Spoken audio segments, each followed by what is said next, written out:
Pos Malaysia mencatatkan kerugian 7 tahun berturut-turut sejak daripada 2019. Terbaru financial year mereka 2025 catatkan jualan mereka 1.8 bilion. Tapi rugi bersih dia masih tinggi iaitu 200 juta ringgit. Ini adalah kisah syarikat 200 tahun yang tersepit di antara zaman surat nostalgia dan zaman same day delivery. Pos Malaysia bermula daripada tahun 1800 di Straits Settlements. Dulu dia hantar surat pakai dispatch rider, tak ada tracking number, dan bila tanah Melayu dah merdeka, Pos Malaysia ni pegang sistem penghantaran surat utama dekat Malaysia. 1992 Pos Malaysia secara rasmi dikoporatkan dan tahun 2001 mereka disenaraikan di dalam Bursa Malaysia. 2011 Khazanah menjual pegangan saham dia 32% kepada DAB Highcom dengan nilai 622 juta. Pos Malaysia catatkan jualan paling tinggi mereka pada tahun 2018 iaitu 2.5 bilion. Mereka catatkan keuntungan paling tinggi pada tahun 2014. Sejak daripada mereka punya peak, Pos Malaysia mula mencatatkan penurunan yang ketara. 2019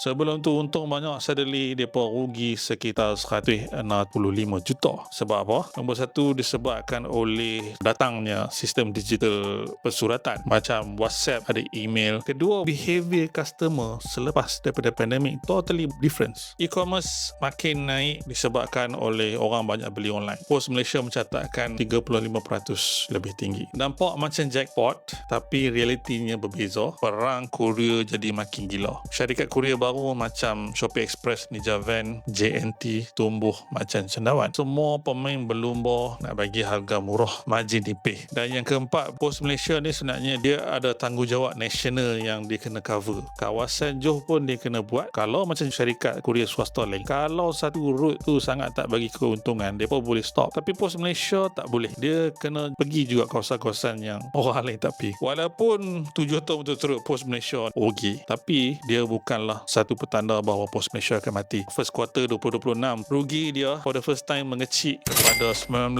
juta sahaja, paling rendah dalam 4 tahun. Revenue dia pula naik kepada 500 juta. Pasal volume dia naik 25%, menunjukkan bahawa Pos Malaysia ke arah recovery. Soalan utama adalah, adakah Pos Malaysia ni boleh bangkit jadi logistik champion ataupun dia sekadar nostalgia, stamp dan juga pejabat pos lama?